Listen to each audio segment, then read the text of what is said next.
qui est fondée sur l'Écriture. Sur l'Écriture. Car ce n'est pas une idée à nous, cette prédestination, ce n'est pas une idée qui vient de l'homme, mais il y a donc deux hommes dans la Bible qui ont parlé de la prédestination, c'est l'apôtre Paul et l'apôtre Pierre. Donc d'abord on va prendre Éphésiens au chapitre 1 pour poser le fondement. Donc c'est dans Éphésiens que l'apôtre Paul, parce que dans la grâce de Dieu, c'est vrai que Dieu veut que tous les hommes soient sauvés, et il veut aussi que tous les hommes parviennent à la connaissance de la vérité. Bien sûr, c'est ce que Dieu veut. Mais ce n'est pas parce qu'il le veut que tous les hommes seront sauvés. Et malheureusement, ça ne sera pas le cas. Ça ne sera pas le cas.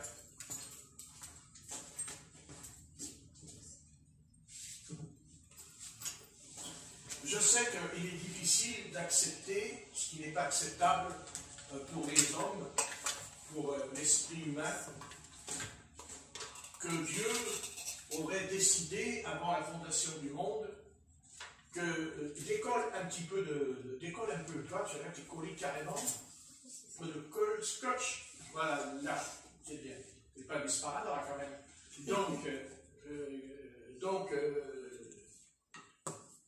Donc Dieu a décidé, c'est pas la peine de tourner en rond et de chercher, comme il y a eu dans l'histoire de l'Église beaucoup de théologiens qui continuent aujourd'hui à nier que Dieu aurait décidé que toi tu seras sauvé et toi tu ne le seras pas. Je tiens à vous dire tout de suite que de toute façon, cette décision est dans la Bible.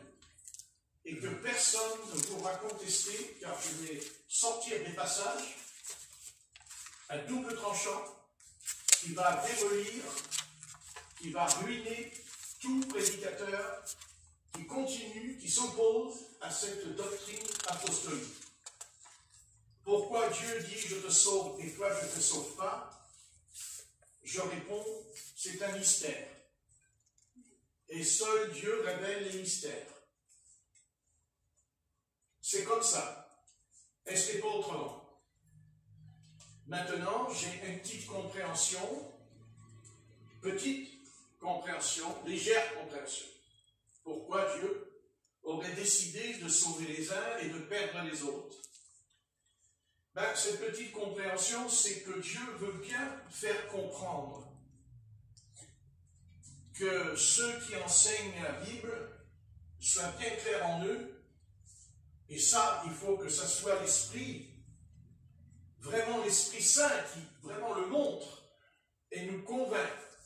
Et d'ailleurs, il n'y a que le Saint-Esprit qui peut nous convaincre, que ce soit la repentance, que ce soit la doctrine qui enseigne, puisqu'il est dit que l'onction nous enseigne toutes choses et nous conduit dans toute la vérité.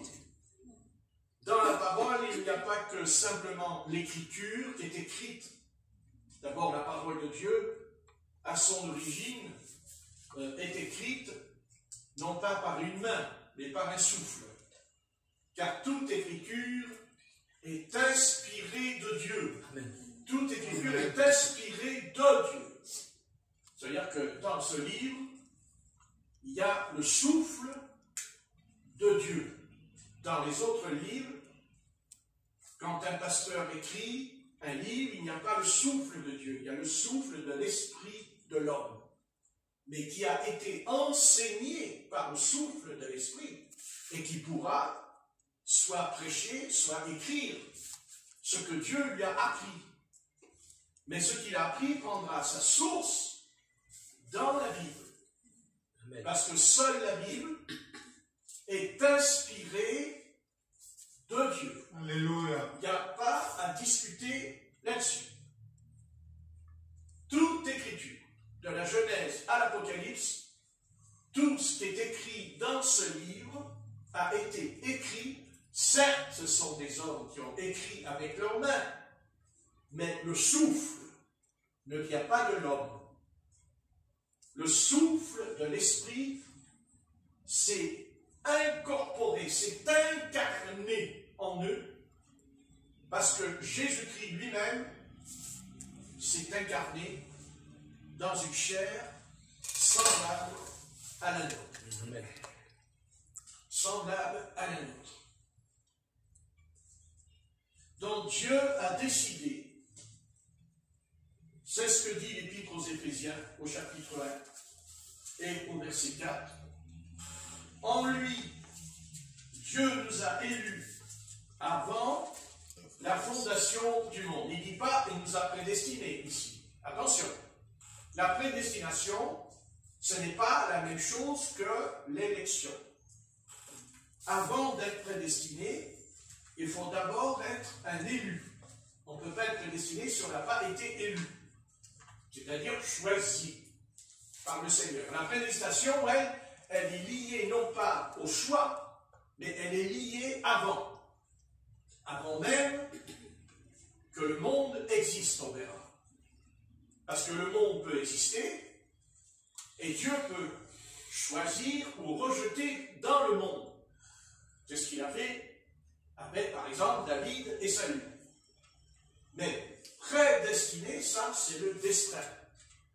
C'est le destin. Dieu choisit Saül, Dieu l'a établi roi d'Israël, mais son destin était prédestiné à l'avance, que de toute façon, il allait se tourner vers un autre esprit, c'est-à-dire vers la voyance, vers les sciences occultes. Il a rejoint les démons. Et pourquoi il a rejoint les démons? Parce qu'il avait reçu un démon. Parce qu'un démon est entré en lui. Et Saül était un homme partagé en deux. Car il nous est dit que tout en ayant un mauvais esprit en lui, il s'est retrouvé à 2 reprises dans un groupe de prophètes. Et qu'il nous est dit que Saül était appelé lui aussi prophète parce qu'il a fait prophétiser. Pendant 8 jours, il a prophétisé à Dothan. À 2 reprises, il prophétisera Saül. Il a l'onction qui descend sur lui. Mais il a en lui un mauvais esprit. Un mauvais esprit. Ce qui prouve que c'est bien le mauvais esprit qui va nous conduire notre destin. C'est lui qui va nous conduire dans des lieux de perdition, dans des lieux où on est perdu. Quand on va au cinéma, on est perdu. Quand on va au théâtre, on est perdu. Quand on va à l'opéra, on est perdu. Vous dites, oula, le monde, il va dire, le petit bonhomme, il faut le quitter tout de suite parce que ça, c'est une secte. Ben, ils disent ce qu'ils veulent. Amen. J'en ai rien à foutre de ce qu'ils disent. Ça me fait ni chaud ni froid ce qu'ils disent. Et j'ai pas peur. Je dirai ce que la Bible enseigne. Amen. Je dirai ce que les prophètes ont déclaré et ce que les apôtres ont déclaré. Les mauvais esprits agissent parce qu'ils ont des endroits à eux, comme les concerts de rock. C'est un rassemblement de démons. Mais ce n'est pas seulement les démons qui se rassemblent puisqu'on ne les voit pas. Mais on sait que c'est eux parce qu'on voit au travers de la jeunesse leur comportement, leur attitude de déglinguer. Car le corps rentre en transe, et non seulement en transe, mais boira de l'alcool et prendra de la drogue. Donc ce ne sont pas des éléments qui font partie du salut, je pense, de l'âme, mais de la perdition. Le Seigneur a établi des lieux à lui. D'ailleurs, pour nous sauver, le Seigneur ne dit pas « je te sauve » et puis c'est fini. Voilà. Tu as fait ta petite prière, tu demandes pardon au Seigneur dans ta chambre et puis tu es sauvé. Pas du tout. Dieu, pour nous sauver, il a créé un endroit. Il a même créé une demeure. Il a même créé un temple. Il a créé un lieu pour que son peuple se rassemble. Mais ce peuple qui se rassemble peut être ensemble parce qu'ils sont de la même nature que Christ. Si nous n'avons pas la nature de Christ, on ne se rassemblera pas avec les rachetés, avec les élus. Les élus n'ont rien à voir avec les appelés. Beaucoup d'appelés, peu d'élus. C'est clair. Amen. Si Dieu nous a élus, pourquoi il nous a élus? Parce qu'il nous a choisis. On va s'arrêter quelques instants sur, justement, cette affaire. Nous allons prendre gardez le passage d'Éphésiens, ne le perdez pas, nous allons revenir dessus, mais j'aimerais qu'on prenne de Deutéronome au chapitre 32, et on va lire de versets 8 à 9. Deutéronome, chapitre 32. Et on ira de versets 8 à 9, et nous verrons que Dieu va nous montrer l'élection. L'élection est une évidence dans l'Ancien Testament. L'élection est une évidence dans l'Ancien Testament. Déjà, dans l'Ancien Testament, il y a bien l'élection. Donc, dans Deutéronome, chapitre 32, c'est dans l'Ancien Testament.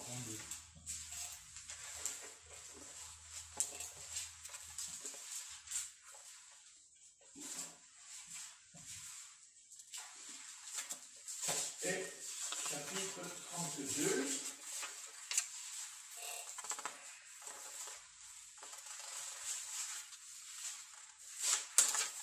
Et versets 8 à 9. Deutéronome 32, du verset 8 à 9. Qu'est-ce qu'il dit? Quand le Très-Haut donna un héritage aux nations, quand il sépara les enfants des hommes, il fixa les limites des peuples.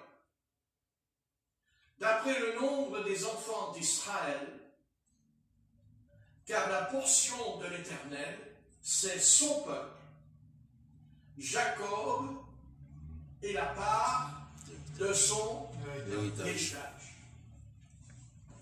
Donc, c'est clair, quand on lit ce passage, il y a bien l'élection, puisqu'il nous est bien expliqué. Quand le Très-Haut donna un héritage aux nations, et là intervient le verbe séparer. Quand il sépara les enfants des hommes, il fixa des limites des peuples, c'est-à-dire les nations qui existent aujourd'hui, ce n'est pas elles qui ont décidé, ce n'est pas elles qui ont dit on va aller habiter dans telle contrée, dans telle région. La Bible dit que c'est le Très-Haut qui en a fixé les frontières et les limites. C'est lui qui a décidé ainsi. Et il nous explique qu'il y a un peuple sur la terre qui n'est pas comme les autres peuples. Et d'ailleurs, ils sont appelés enfants d'Israël.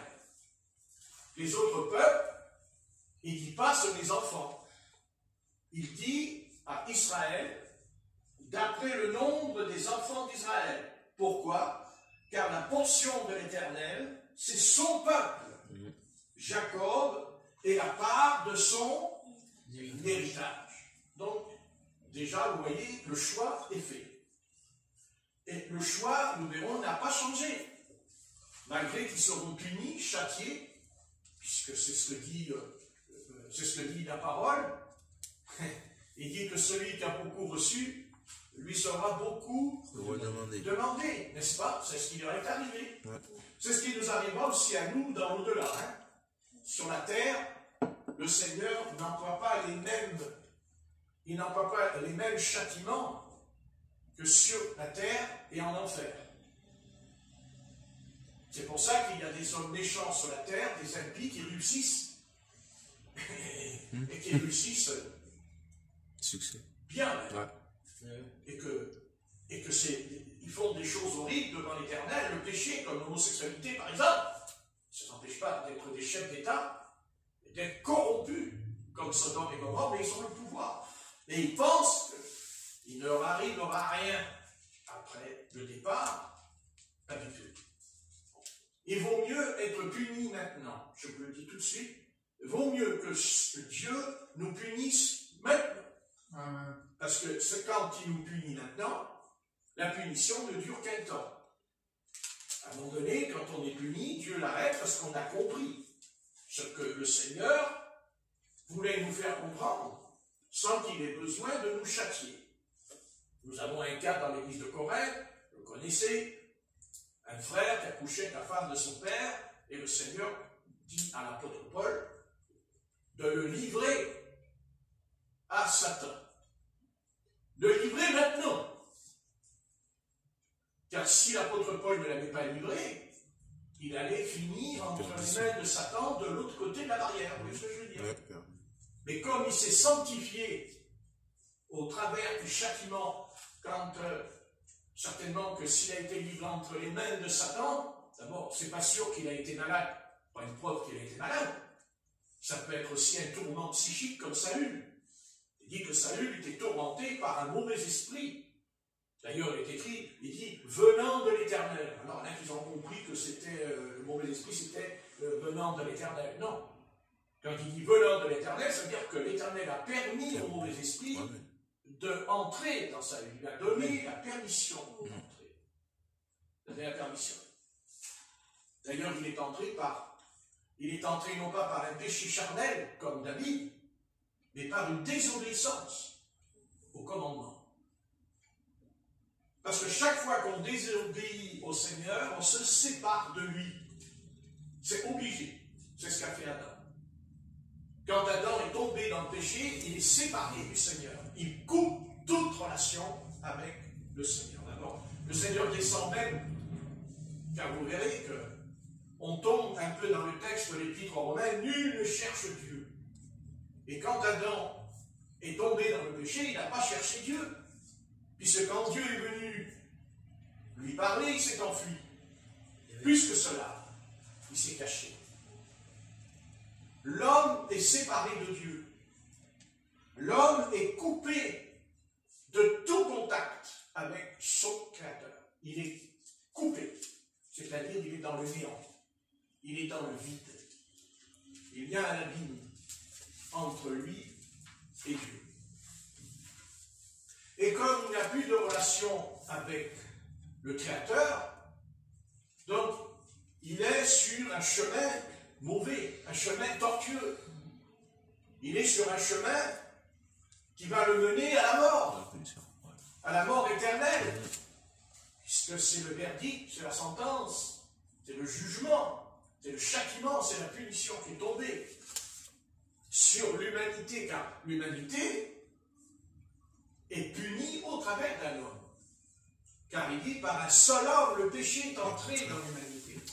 Mais aussi, par un seul homme, aussi, est venue la vie éternelle, Jésus-Christ. Car n'oublions pas que l'apôtre Paul va nous démontrer qu'il y a bien dans l'humanité deux hommes qui vont déterminer l'histoire de l'humanité tout entière. C'est le premier Adam et c'est le second Adam. Le premier Adam, celui qui est né de la poussière de la terre, et le second Adam qui n'est pas né de la poussière de la terre, mais qui est né par le Saint-Esprit dans Marie, qui était vierge à l'époque, qui était vierge, car elle ne le sera plus après. Qu'on ne vienne pas me raconter que c'est pas vrai, c'est écrit que Jésus avait des frères et des sœurs. Point.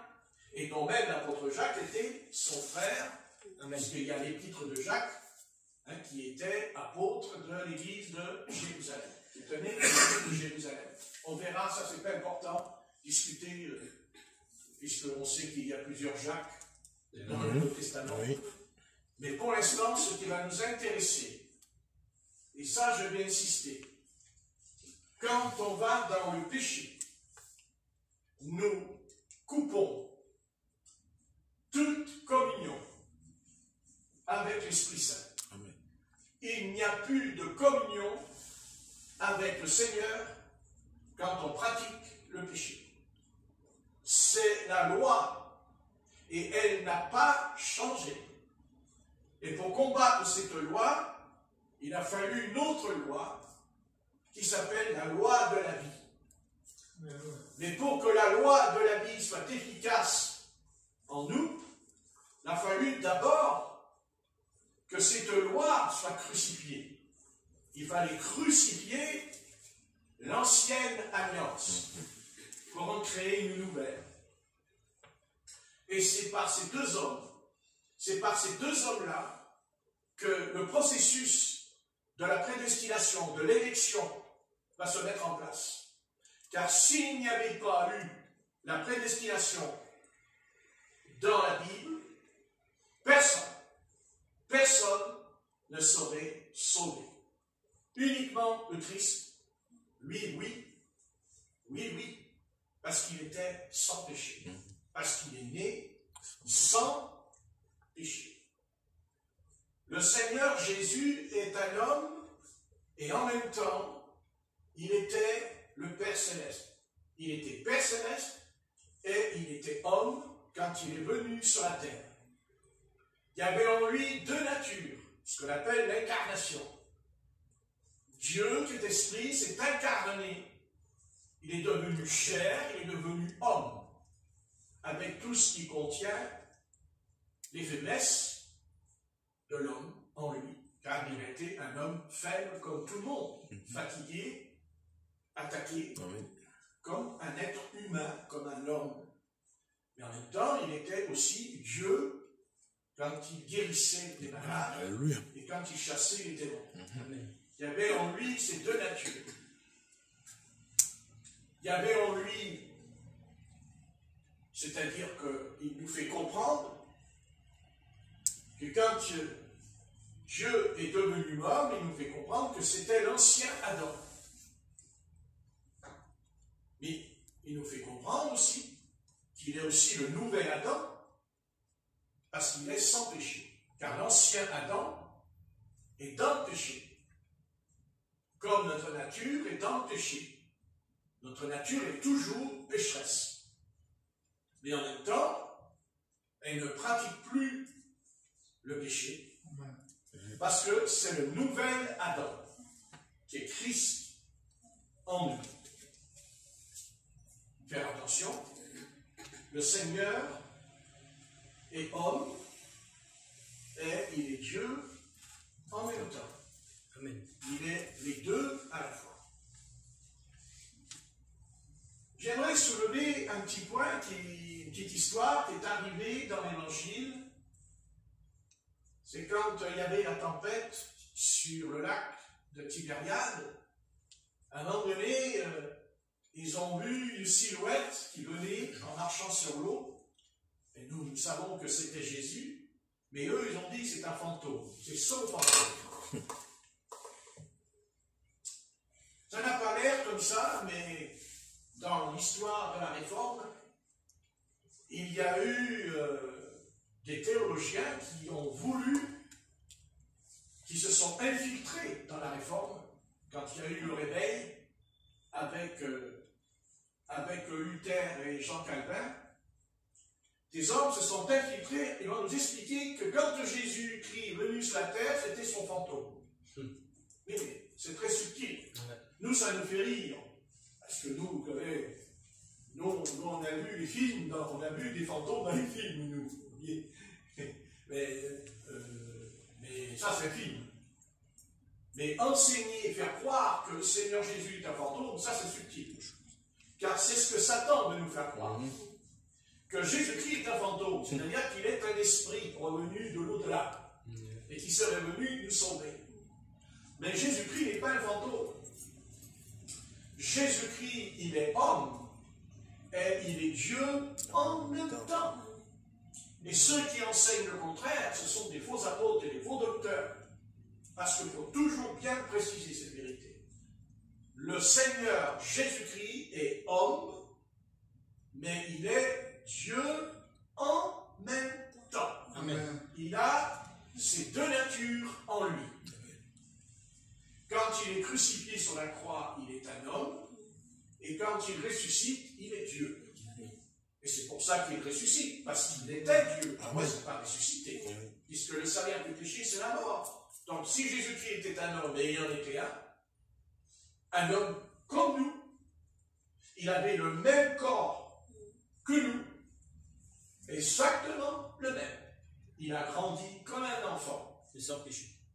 Mais sans le péché. Mais il était un homme. Pas un fantôme.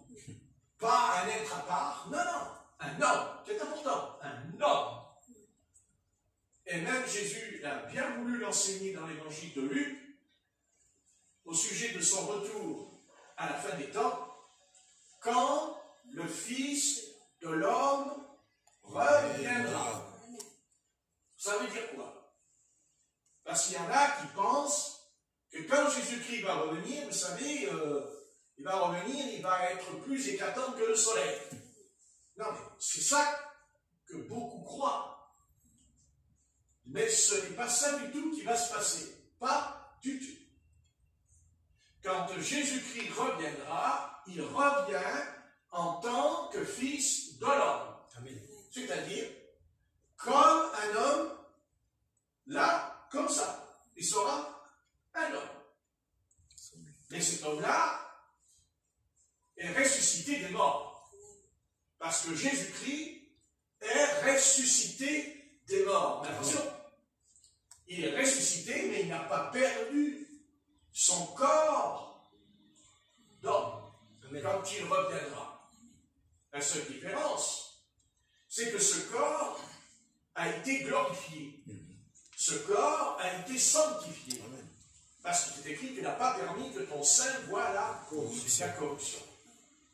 Et c'est là que des millions et des millions d'êtres humains vont passer à côté de l'enlèvement. Parce qu'ils s'attendent à voir Jésus-Christ là qui va descendre. Puis alors là, je vais éclabousser, pas du tout. Quand Jésus-Christ reviendra, ça sera un homme. Peut-être qu'il sera même assis à côté de vous, vous ne le saurez même pas que c'est lui. Et ce n'est pas quelque chose qu'il va faire, c'est quelque chose qu'il a déjà fait.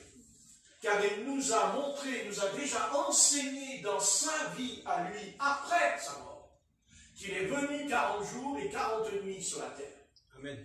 Et que quand Jésus de Nazareth revient, il est toujours Jésus de Nazareth. Il fera cuire les poissons au bord de la mer. C'est lui qui préparera le repas. C'est lui qui va manger avec eux. C'est toujours un homme. Mais son corps n'est pas le même. Il est ressuscité des morts. Mais c'est le même Jésus-Christ. Ce n'est pas un autre Jésus-Christ. C'est lui et personne d'autre, Jésus de Nazareth, qui reviendra. Comme il est parti.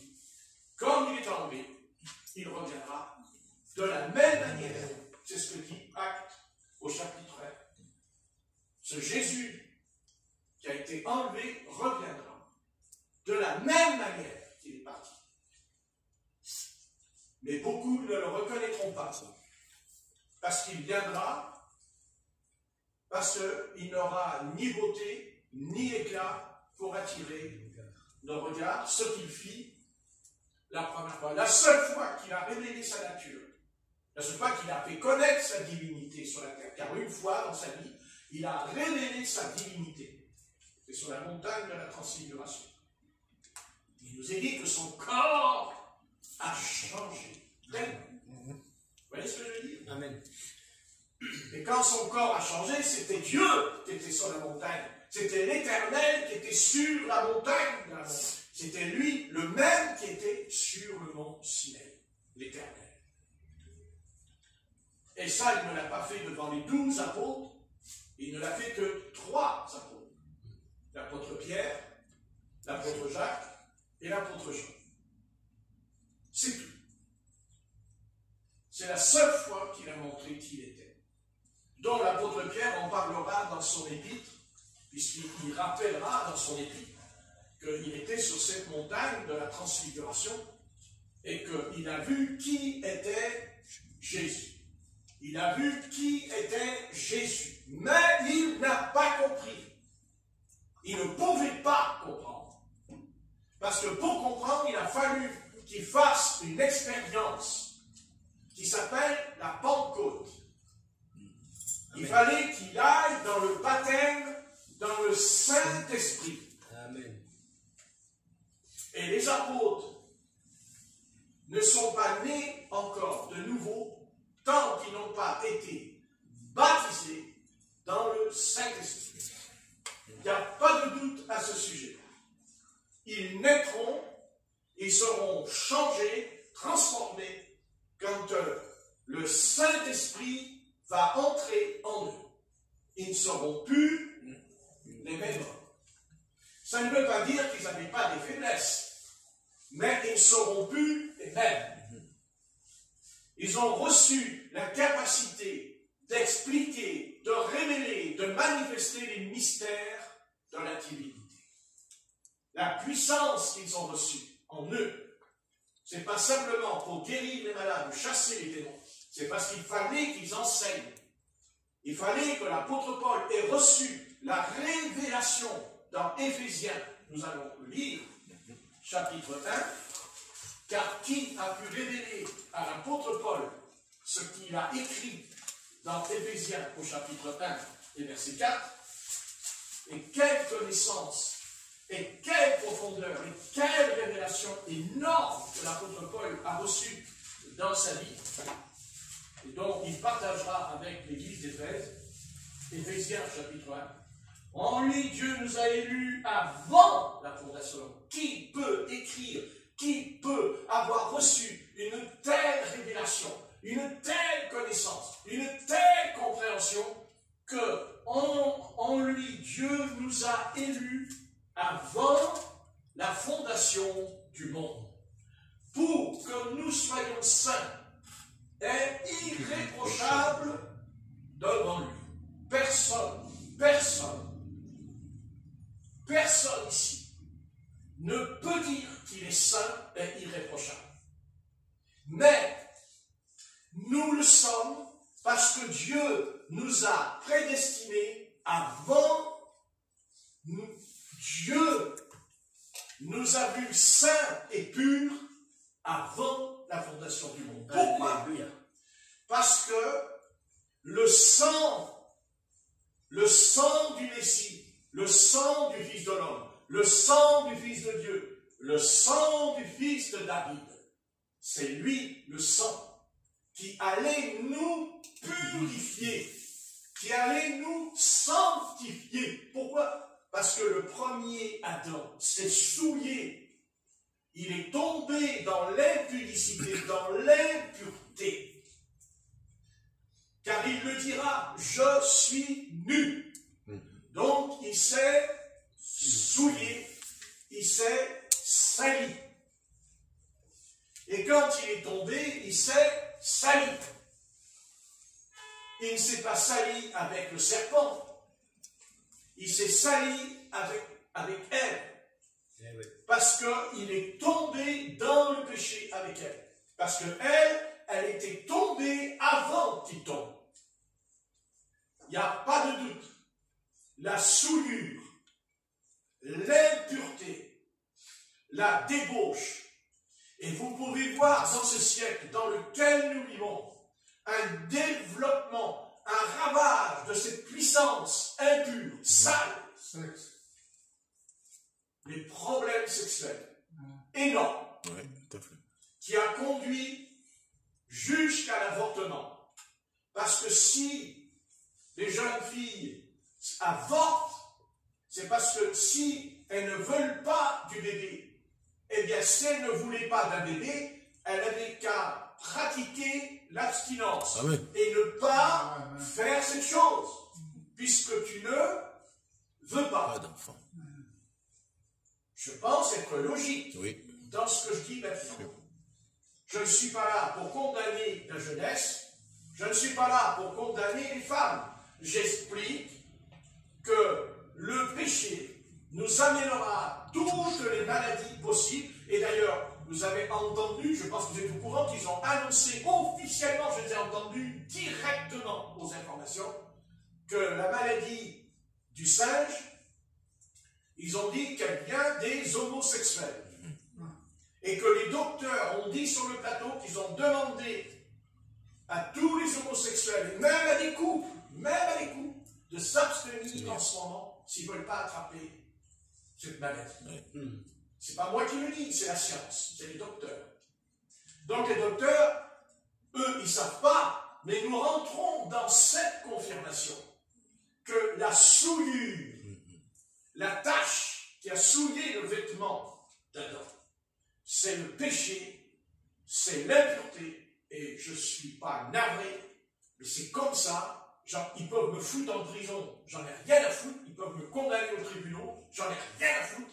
Moi, je dirai ce que Dieu dit dans sa parole, je déclare que le péché, c'est un péché sexuel. Il a été interdit, défendu et même pas défendu, que Adam et Ève ne connaissaient pas et ne savaient pas.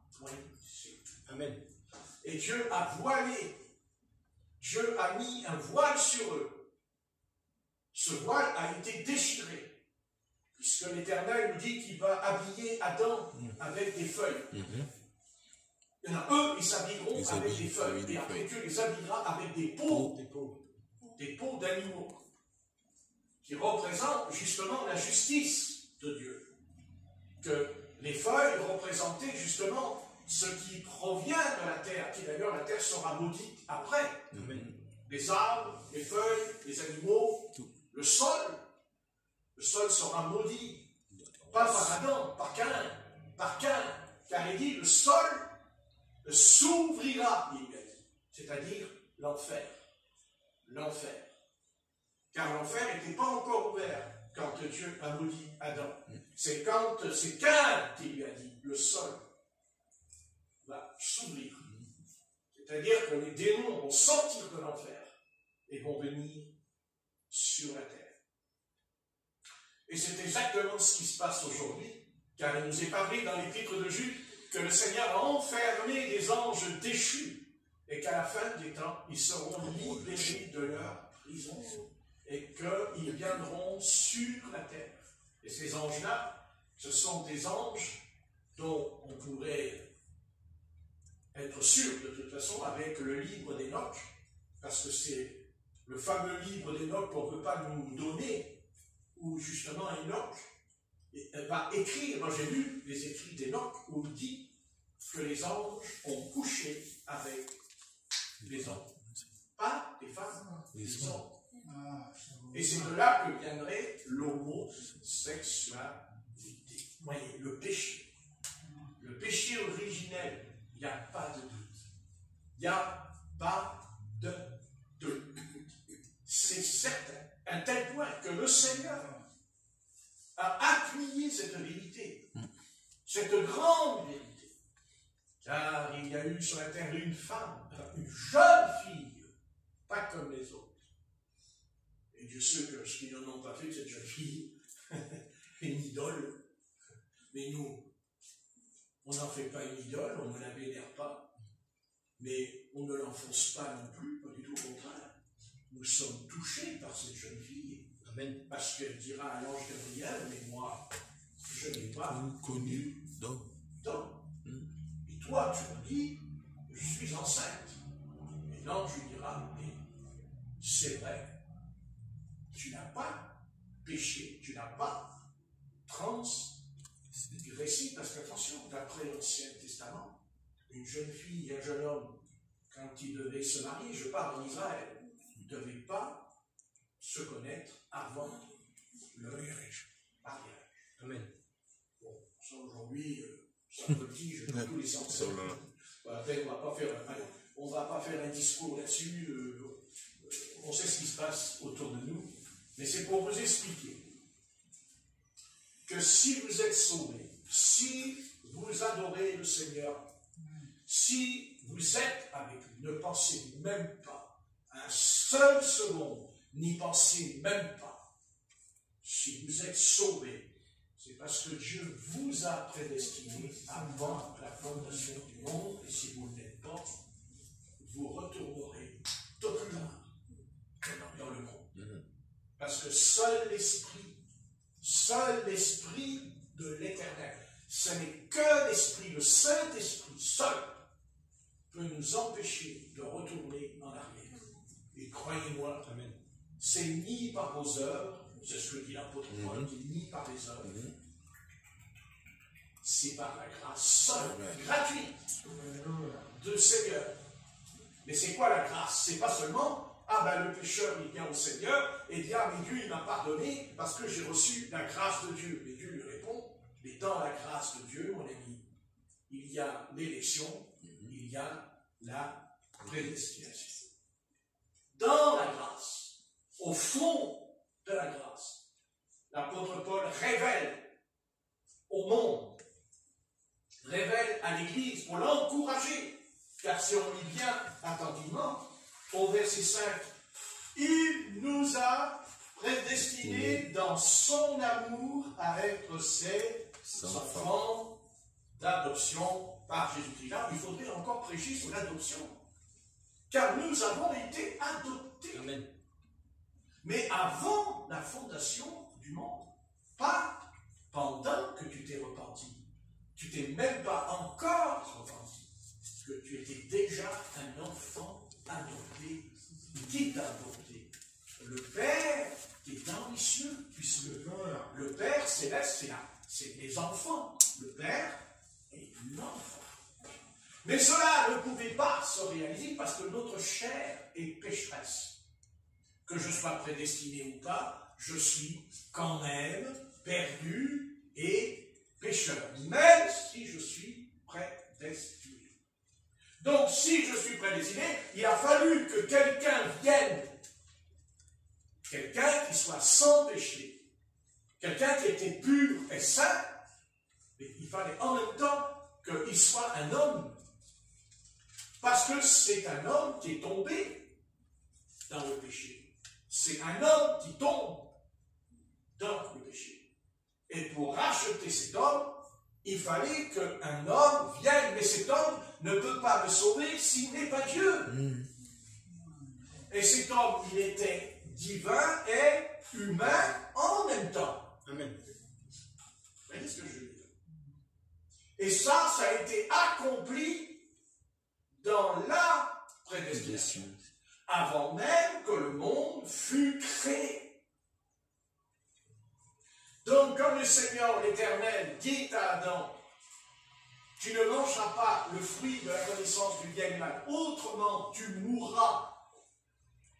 C'est donc que Dieu savait qu'il allait le faire. Il n'avait pas besoin de lui dire s'il ne devait pas le faire. Pourquoi voulez-vous que le Seigneur donne un tel commandement au premier homme qui vient dans la création? Mais si Adam n'allait pas le faire, le Seigneur n'avait pas besoin de lui dire, puisqu'il savait qu'il n'allait pas le faire. Mais non, il savait qu'il allait le faire. C'est ça, justement. Mais le Seigneur avait préparé à l'avance la prédestination. C'est pour ça qu'il avait préétabli un homme. C'est-à-dire le second Adam qui allait venir dans l'humanité. Et cela a dû se faire au travers d'une postérité, au travers d'une semence, c'est-à-dire la semence d'Abraham, d'Isaac et de Jacob. Et après, cette semence va plus loin, au fils de David, puisqu'il dit que sur le trône de David, il montera quelqu'un qui ne mourra jamais. Car David est mort, mais Christ est ressuscité. Mais c'est toujours la lignée. C'est la lignée, c'est la descendance.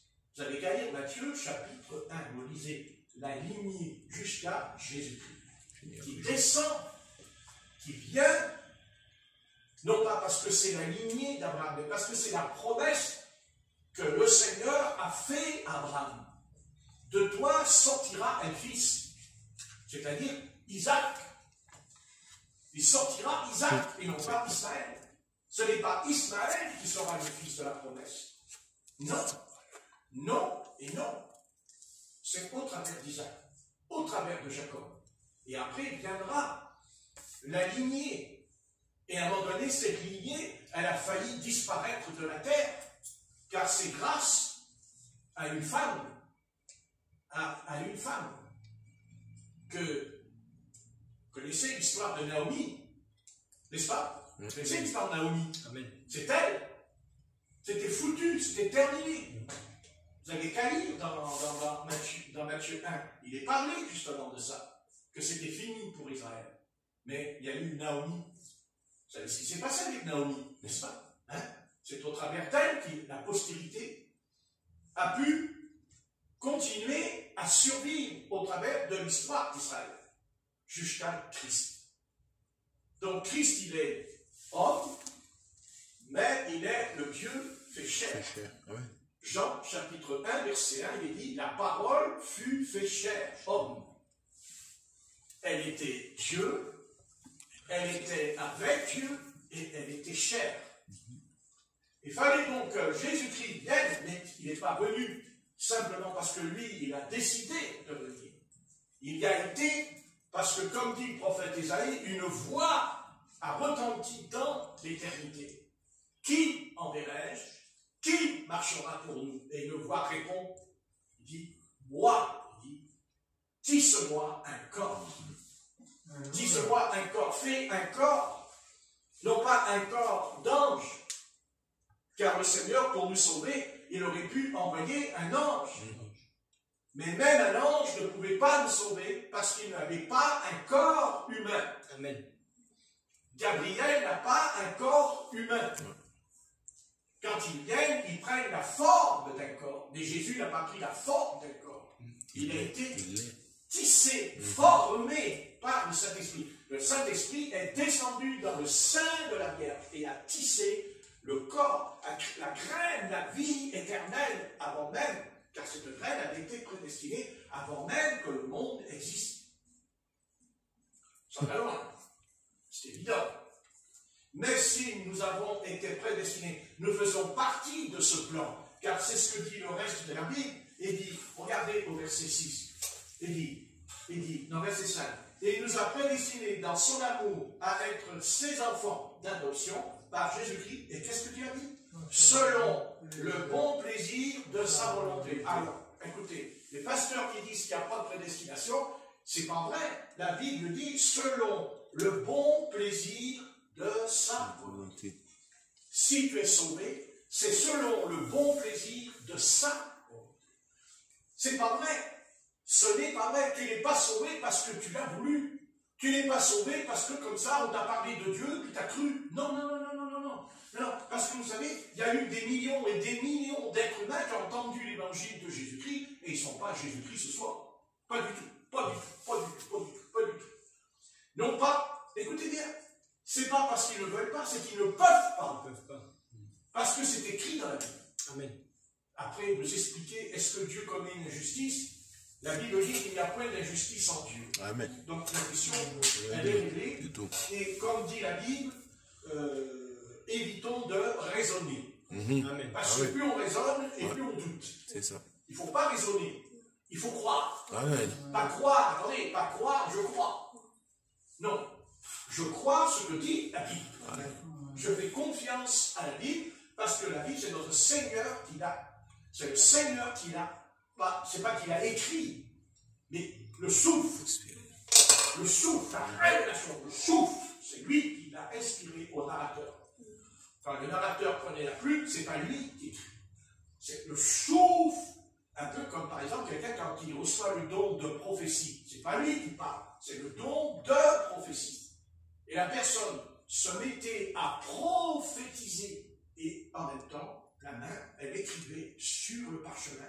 C'était le souffle de Dieu qui passait au travers du narrateur, de l'écrivain. Vous voyez? C'est pour ça qu'il parlait des écrivains. Du temps de Jésus, on les appelait les scribes. On les appelait les scribes, ils écrivaient. N'est-ce pas? Donc c'est important de comprendre pourquoi le Seigneur nous a prédestinés pour, verset 6, pour célébrer la gloire de sa grâce, dont il nous a, regardez, favorisés dans son bien-aimé, c'est-à-dire Jésus-Christ. Favoriser, c'est quoi favoriser? Vous voyez, il n'y a pas seulement le bon plaisir de sa volonté, il dit favoriser. Une faveur. Une faveur. Merci beaucoup. C'est intéressant. Verset 7. En lui, nous avons quoi? La rédemption. Et comment nous avons la rédemption? Par son sang. Le pardon des péchés, selon la richesse de sa grâce. Je vais m'arrêter quelques instants sur le sang.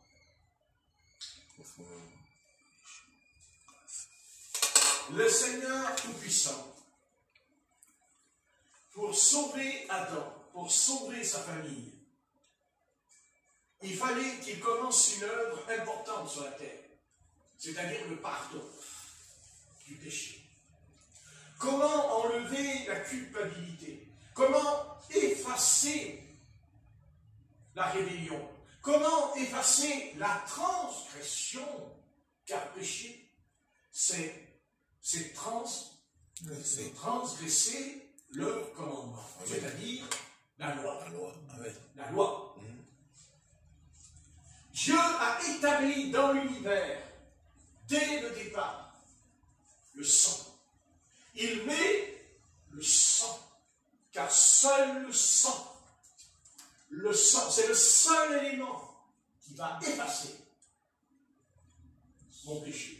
Seulement dans l'Ancien Testament, le sang efface mon péché, mais temporellement. C'est-à-dire pendant un temps. Mais qu'est-ce qui se passait?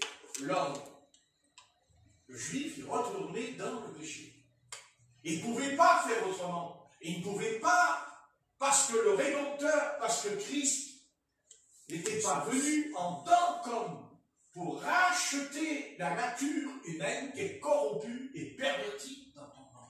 Il fallait donc qu'un homme vienne, et Dieu est venu. Mais avant que Dieu vienne, il a dit, je vais me contenter du sang. Je veux que le sang soit versé sur l'autel de la repentance, l'autel de la consécration.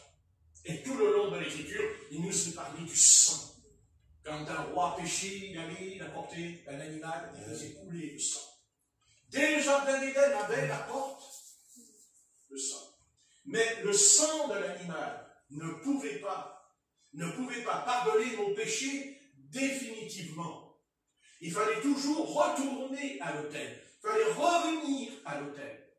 Bon, Dieu, bien entendu, il dit, je veux du sang. Mais Dieu, pour que le sang puisse, ce sang-là, il fallait aussi qu'il y ait des prêtres. Il fallait qu'il y ait ce qu'on appelle des sacrificateurs. Et les sacrificateurs avaient pour but, justement, d'exercer la prêtrise, c'est-à-dire la réconciliation. Quand un pécheur, un juif, quand un Israélite venait à l'autel, d'abord, il devait rencontrer le sacrificateur. Il allait voir le prêtre. Et le prêtre, ne croyez pas, il devait écouter quel péché il avait commis. Vous avez qu'à lire le livre de Lévitique, ça va vous éclairer énormément. Jusqu'aux règles de la femme, n'est-ce pas? Donc, vous voyez, c'est bien une affaire de sainteté. Puisqu'il est parlé des règles de la femme dans le livre des Lévitiques, ça veut bien dire ce qui s'est passé dans le jardin d'Éden, puisqu'il lui a dit, tu enfanteras avec douleur.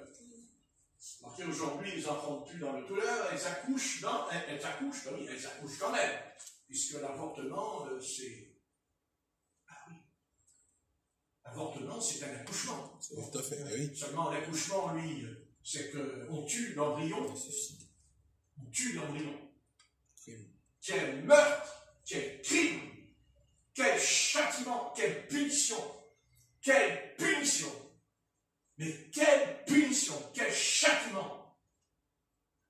Croyez-moi, mais quel châtiment elles vont subir de l'au-delà après avoir commis ce péché, c'est-à-dire ce meurtre, ce crime, car c'est un meurtre et c'est un crime. Parce que quand on tue quelqu'un, on va en prison et même on peut être condamné à mort selon les lois du pays. Mais là, on ferme les yeux. Au contraire, on les défend, on les soutient, on fait des manifestations énormes dans la rue. Mais vous vous rendez compte, on va vous envoyer en prison parce que vous dites que l'avortement, c'est un crime. Alors ces femmes ont répondu l'autre jour dans la rue, je les ai entendues, toutes les jeunes filles qui criaient avec des pancartes à la main, et disaient, notre corps nous appartient, notre corps est libre. Eh bien, Dieu va leur dire, ben non, ton corps n'est pas libre. Parce que le corps, c'est moi qui l'ai créé, c'est pas toi. Amen. Amen. Et moi, je n'ai pas créé ton corps pour que tu fasses n'importe quoi. Je t'ai créé ton corps pour que tu sois comme Marie, que tu sois vierge, que tu sois pur. Après, bien entendu, le Seigneur a établi le mariage, il a établi le couple. C'est l'apôtre Paul qui le dit, que celui qui brûle, qui se marie. L'apôtre Paul a dit aussi dans Timothée, je veux que les jeunes gens se marient. C'est écrit, je l'ai vu tout à l'heure. Donc vous voyez, Dieu n'a pas dit le contraire. Ce que Dieu veut nous faire comprendre, c'est que le sang a été versé dès le début, dès la chute. Le sang a été versé. Et ce soir, il est toujours versé, le sang.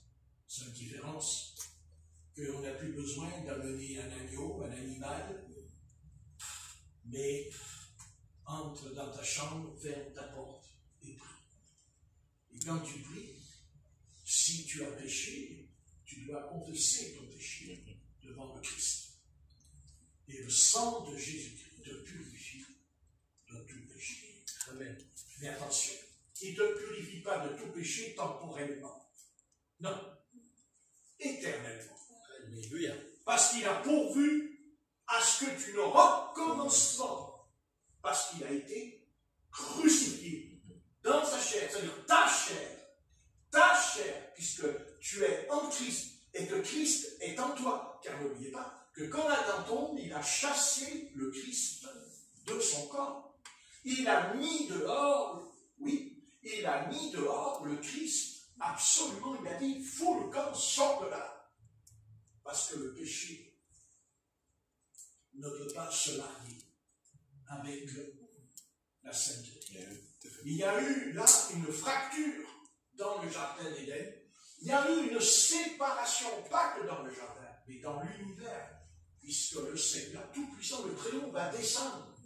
Parce qu'il sait que dans l'univers, il a perdu une brebis.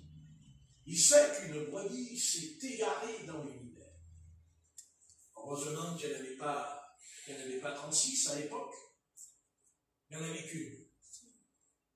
Mais Dieu qui est amour, il est venu pour une brebis. Il est descendu que pour un homme qui était sur la terre. Car Dieu aurait pu abandonner cet homme. Il aurait pu le laisser, cet homme, mourir sans venir lui parler. Mais Dieu ne pouvait pas le laisser. Parce que ce soir, nous serions tous perdus. Car nous sommes tous venus en Adam. Amen. Ne l'oubliez jamais. Ce qui fait de nous d'ailleurs des pécheurs. Parce que nous descendons de lui. Mais grâce soit rendue à Dieu par Jésus-Christ, nous sommes aussi nés de nouveau. Parce qu'il y a en nous le nouvel Adam, qui est le Christ, le Fils de Dieu, qui habite en nous. Adam a chassé l'Éternel de lui. L'Éternel n'était pas seulement à côté d'Adam. L'Éternel était dans Adam, puisqu'il le dit. Qui t'a dit que tu es nu? Et quand il parle de l'unité, que fait Adam et Ève quand ils sont tombés? Ils s'habillent de feuilles de figuier. Ils vont s'habiller de feuilles. Ils vont se couvrir parce qu'ils savent qu'ils sont tombés dans le péché, tous les deux. Et le vide n'a pas seulement retenti dans Adam et Ève, mais l'univers tout entier a été renversé, bouleversé, tout a été remué. Et il a fallu que le Très-Haut vienne, il a fallu qu'il vienne. D'abord, il n'a pas d'abord été voir Ève, il n'a pas été parlé à Ève en premier. Non, il vient voir l'homme, il parle à l'homme. Comme ce soir, Dieu parle à l'homme, Dieu s'adresse à l'homme. Ce n'est pas la femme qui est responsable. Non, la femme a été séduite. Mais attention, la responsabilité, c'est lui. Car c'est à lui que Dieu avait donné le commandement. Avant qu'elle vienne au monde. Amen. Oui. C'est à lui. Amen. À lui appartient la responsabilité de sa conduite, de son attitude, de son comportement. Vous comprenez? Et c'est pour ça que David, David a été épargné par l'Éternel parce que son comportement a été différent de celui de Saül. Tout à fait différent. Ça n'a pas été la même chose. Saül, lui, tombe par terre, c'est vrai. Il va attraper le manteau de Samuel. Mais lui, quand il tombe par terre, c'est parce qu'il ne voulait pas perdre la royauté. Il ne voulait pas perdre le royaume, il ne voulait pas perdre sa place dans le royaume d'Israël. C'est pour ça qu'il... Et à un moment donné, qu'est-ce qui se passe? Il y a un morceau du manteau qui est déchiré. De Samuel, un morceau, tire dessus. Et là, il lui dit, ainsi, le royaume sera déchiré. Tu perdras le royaume, car un autre prendra ta place. Et c'était le roi David. C'est David qui prendra sa place. Voyez. Mais Dieu avait déjà préparé David. Car c'est lui qui dira à Saül, parce que n'oubliez pas que David a été un soldat qui était dans l'armée de Saül. Vous avez qu'à lire. C'était un très grand soldat. David l'a pris après, à sa droite, quand il a vu ce qui s'est passé avec Goliath. Mais le Seigneur avait préparé David, car il dira au roi, quand le roi ça lui dira, tiens, prends mon armure, mets mon armure, comme ça tu seras protégé Dieu. Il a mis l'armure, David. C'est l'armure. Vous vous demandez ce truc-là? N'est-ce pas? Nous aussi, on aime bien avoir une armure. On a tous notre armure. C'est-à-dire, on aime bien se défendre, se justifier quand ça ne va pas. On aime bien trouver une excuse quand on a transgressé. On met notre petite armure à nous protéger, l'armure, vous voyez? Ouais, mais vous savez, il n'y a qu'une chose qui vous protégera. Il n'y a qu'une chose qui effacera le péché, ce n'est pas l'armure. Et le sang. Le sang de Christ. Amen. Le sang. Et pourquoi le sang? Parce que quand Adam est tombé, il a perdu la vie éternelle. Et que la vie est dans le sang. Parce que l'âme est dans le sang. Et il fallait le sang d'un animal, parce que n'oubliez pas que les animaux, ils ont une âme. Oui. C'est pour ça qu'il est interdit de boire le sang des animaux. Parce qu'on boirait son âme, c'est-à-dire qu'on deviendrait une âme animale en nous. Si on boit le sang d'un tigre, il y a un tigre ici. Non, mais c'est une image. Remarquez, je vous dis aujourd'hui, quand on a affaire à un prédateur qui tue 36 femmes ou 40 femmes, je ne sais pas si un lion il le faudrait. Vous voyez, puissance, démoniaque, prédateur. D'ailleurs, vous savez, on va pas s'étendre, mais on sait très bien que dans les sectes sataniques, on boit du sang. Et même le sang des enfants. Ça existe aujourd'hui. C'est pratiqué aujourd'hui. Cette sorcellerie satanique du prince des ténèbres, Lucifer. Non, mais on n'est pas à des imaginations, eux, ils veulent nous faire croire que nous avons une imagination parce qu'ils ne veulent pas être dévoilés. Attendez, il ne faut pas le chanter sur les toits. Vous croyez que les gens qui pratiquent ce genre de choses, ils vont le chanter sur les toits? Jamais de la vie. D'abord, Satan leur défend de le dire. Ils n'ont pas le droit. C'est pour ça qu'ils s'appellent des loges secrètes. Des loges. Comme les francs-maçons, c'est une loge secrète. Ben oui. Donc, merci Seigneur. Amen. Nous sommes prédestinés, voyez ce soir, quand nous serons délivrés de toute présomption de notre propre marche avec le Seigneur, quand nous aurons compris que si vraiment on reste debout, que si on reste avec lui, croyez-moi mes amis, vous allez vous humilier, mais vous humilier devant Dieu, vous allez voir. Et vous allez voir que votre marche, votre compréhension de la parole va changer, parce que vous allez bien comprendre, quel est cet amour, quel est l'amour que Dieu a eu pour nous, pour qu'il nous ait choisis. Pas ce soir, pas maintenant, mais avant, dans sa pensée, et nous a choisis. Amen. Amen. Merci Seigneur. Soyons reconnaissants. Et il faut le louer. C'est écrit, hein. Amen. Qu'est-ce qu'il dit au verset 6? Pour célébrer la La gloire gloire de sa grâce, Ouais. dont il nous a favorisés dans le... Et qu'est-ce que dit le verset 7? En lui, nous avons la rédemption par son sang, le pardon des de péchés, faute. selon la richesse de sa grâce. Qu'est-ce qu'il a fait Dieu? Que Dieu a répandu abondamment sur nous par toute espèce de sagesse et d'intelligence. De sagesse et d'intelligence. Je parle de la sagesse spirituelle, de l'intelligence spirituelle. Oui. Et alors, verset 9, il nous a fait connaître le mystère. Et c'est quoi le mystère de sa volonté? C'est la prédestination. Vous voyez? Le mystère de sa volonté. Selon le bienveillant, quoi? Dessein qu'il avait formé en lui-même. C'est-à-dire, Dieu avait formé en lui-même que nous étions ses enfants. Que nous ne sommes pas devenus ses enfants, mais que nous avons toujours été ses enfants. Amen. Mais comme Adam est tombé, il nous a livrés entre les mains de Satan. Donc il a fallu que le Rédempteur vienne, le Christ, pour nous récupérer. Il ne récupère pas tout le monde. Il ne récupère que ceux qu'il a prédestinés avant la fondation. Et le reste, ils entendront, ils recevront.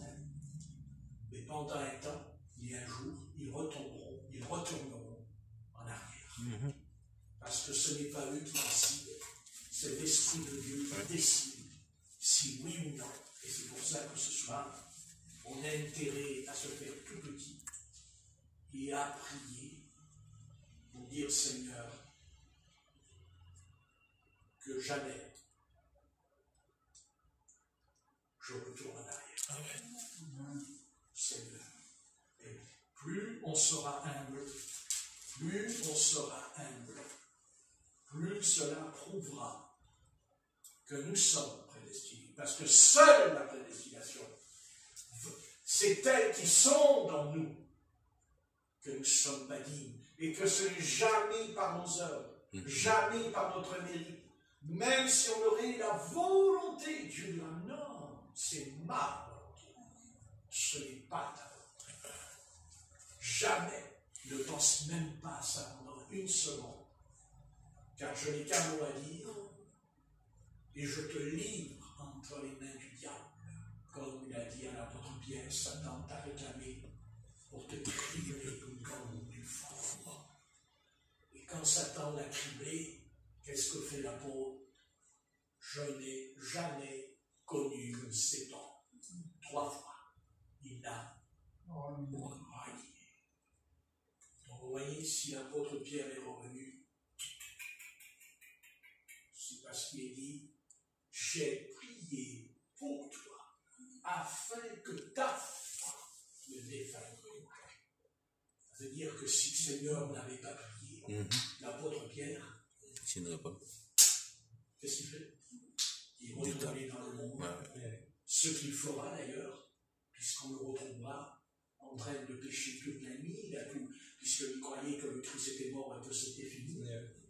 Mais le Christ était vivant. Et sur le bord du lac, au loin, ils ont vu une silhouette, ils ont vu un homme. Un homme. Au lever du jour, vers 5 heures du matin, ils étaient là dans la mer avec la barque. Ils allaient rentrer dans le port. Et à un moment donné, au loin, ils ont vu un homme tout seul. Qu'est-ce qu'il faisait cet homme à cette heure-ci? En train de faire cuire des poissons. Alors qu'eux, ils avaient travaillé toute la nuit, ils n'avaient même pas attrapé un poisson. Et lui, il est en train de les faire cuire, cet homme. Voilà. Quel est cet homme? Ah, ce n'était pas l'ancien Adam. Non. Non, c'est pas l'Adam d'Éden qui est tombé. Mais c'était le nouvel Adam, ce nouvel homme qui était là, au bord du lac. Quel homme. Quel homme. Il aurait dit au loin, enfant. Avez-vous attrapé quelque chose? Avez-vous attrapé quelque chose? Il n'a pas dit pêcheur. Il n'a pas dit marin. Il a dit enfant. Et ça fait tilt dans la tête Jean. De l'apôtre Jean. Pas de Jean qui est au fond, mais de l'apôtre Jean. Et il a dit, qu'est-ce qu'il a dit? Oh, il a dit quelque chose de merveilleux. Oh là là, c'est ce que nous dira un jour, quand il reviendra. Le voici, le Seigneur. Amen. Ah, le Seigneur de gloire. Le Seigneur de gloire. Le voilà. Parce que Dieu, comme il nous a prédestinés, nous allons le reconnaître. Nous allons savoir tout de suite. Amen. Alléluia. Que c'est lui. Amen. Ah oui. Voilà. Le Fils de l'homme qui reviendra. Ben oui. Mais vous savez, il ne reviendra pas de lui-même. Hein. Il a dit que c'est le Père céleste qui donnera. Amen. Et qui connaît le jour et l'heure. Et je ne vais pas trop me prolonger, mais vous vous rendez compte quand on lit, il dit, les anges, le Fils, ne connaissent ni le jour ni l'heure, seul le Père céleste. Mais quelle est cette obéissance totale? Quelle est cette obéissance totale que Jésus a dit que lui-même, ne connaissait pas l'heure et le jour? Et pourquoi il a dit ça? C'est pas qu'il ne connaît pas le jour et l'heure, mais il ne connaissait pas l'heure et le jour en tant que Fils de l'homme. En tant que Fils de l'homme, dans sa chair. Voilà. Amen. C'est ça. Et ça, il ne le savait pas. Mais ne vous inquiétez pas, il le sait maintenant. Il le sait. Il le sait. Quand est-ce qu'il va revenir? Il le sait. Mais il est soumis. C'est ça. Il est soumis. Et il ne dit pas, oh Père Céleste, regarde, je suis ressuscité des morts. Regarde, Père Céleste, oh, j'ai vaincu Satan sur la croix de Golgotha. Regarde, Père Tout-Puissant, oh là là, regarde, je suis ton Fils, l'unique. Non. Non. Non. Père. Parce qu'il est humble. Amen. Parce qu'il est humble. Est-ce que les problèmes que nous rencontrons aujourd'hui dans notre vie, est-ce que des fois c'est pas notre petit orgueil au fond de nous, quand on parle, quand on répond? Est-ce qu'il n'y a pas l'orgueil au fond de notre âme? Amen. De ne pas s'humilier, Amen. de ne pas vouloir s'abaisser parce qu'on va perdre notre dignité, par exemple. Perdre notre dignité. Dignité d'être le chef de l'entreprise. Dignité qu'on t'a mis là et que toi tu te tais parce que le patron il m'a mis là, alors ferme ton bec. Oh. Où est l'humilité? Où est l'humilité? Où est-elle au fond de ton âme? Oh, te dit l'Esprit, il y a beaucoup d'orgueil en toi. Un orgueil falsifié, caché, voilé. Mais ton orgueil, il dit, celui qui me cherche me trouve sur le terrain. Mais le Seigneur, plus que humble, doux. Il est humble. Doux. Alors, doux quand on nous offre des pêches ou des melons. Mais quand on nous envoie le melon dans la figure, on est moins doux. Pas doux. N'est-ce pas? Faut que je reconnaisse. Pas doux. Mais n'oublions pas que notre Seigneur était humble et doux de cœur. Et que nous sommes ses enfants. Ses enfants. Donc, Donc si on est ses enfants, on lui Ressemble. Voilà. Donc, on ne s'emporte plus, on ne crie plus. Et non. Eh ben non. Mais nous, on ne peut pas.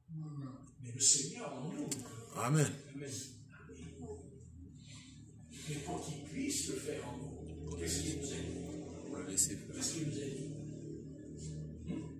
Priez. Veillez. Amen. Ça veut dire que si tu pries le matin en te levant, tu dis Seigneur, tu vois, je ne me mets plus en colère. Moi, ne me fâche plus. Je ne me porte plus. Ça ne veut pas dire que tu as perdu ça. Mais parce que tu as prié, le Seigneur te protégera. Amen. Ça, Amen. parce que tu lui as demandé. Amen. Parce que tu lui as demandé. N'est-ce pas? Parce que tu lui as demandé. Voyez. Une seconde, s'il vous plaît, accordez-moi une seconde, déjà passé la seconde. Bien sûr.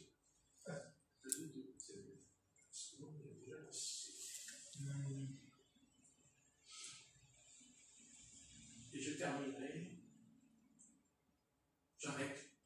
Mais je vais finir par un verset. 1 Pierre, chapitre 1, et verset 1. Et après j'arrête. C'est pas mal. Mais j'aurais pu encore dire beaucoup de choses. C'est certain. Mais il faut quand même savoir aussi. Voilà, bon. Voilà. Écoutez, c'est déjà pas mal. Pierre, chapitre. C'est déjà pas mal.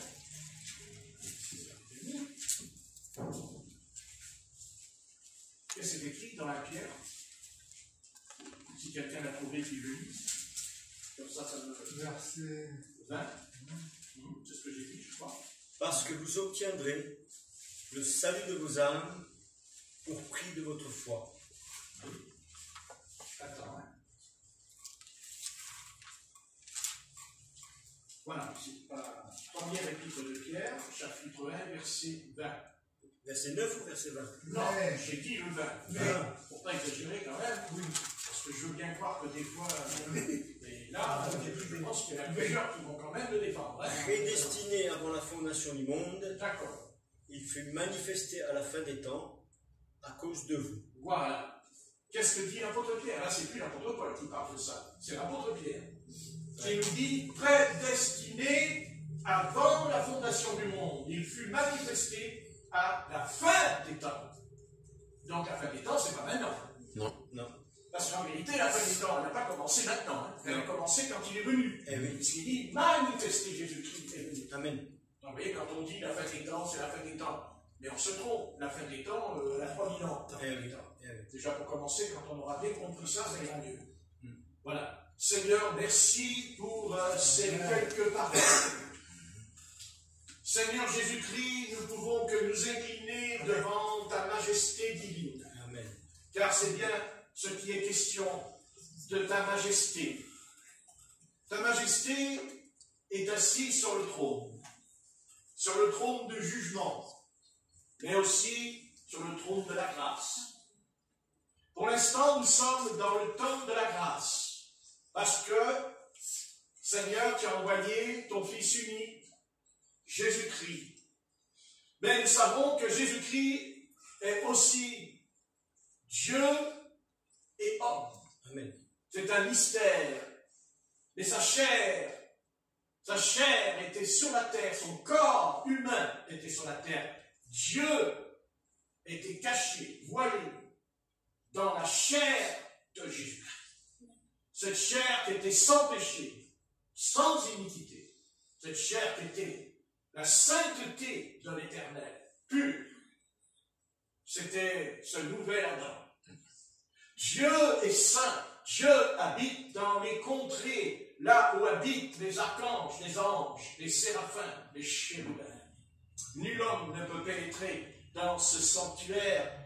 Ésaïe lui-même a eu le droit d'entrer, mais ça lui a coûté quelque chose en lui. Il a dit, j'habite au milieu d'un peuple dont les lèvres sont impures.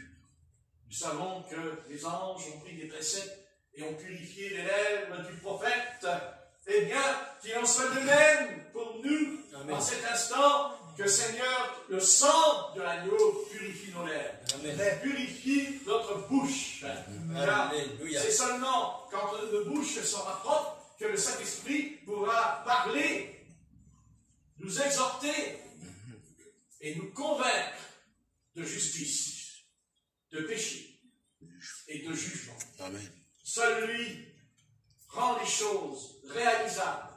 Mais tout ce que l'Esprit entreprend, de toute façon, tout cela a été préétabli avant même que le monde fût. Mais cela ne rend pas l'homme irresponsable. Ça l'arrangerait que l'homme ne soit plus responsable, puisque le Seigneur aurait décidé à l'avance qu'il sera sauvé et qu'il n'est pas. Pas du tout, pas du tout. Au contraire, l'homme est responsable. L'homme est responsable parce que tu lui as donné un pouvoir de choisir. Et même si quelqu'un n'est pas prédestiné, nous avons bien compris que le Seigneur peut changer d'avis. Car c'est ça le mystère. Alléluia. Et c'est un mystère. Et heureusement que ça reste un mystère, parce que si le mystère était révélé, personne ne saurait sauver. Mais cela est caché. Cela est caché dans le Christ, car le Père Céleste a tout enfermé dans le Fils. C'est-à-dire le Verbe, la parole qui est devenue chair.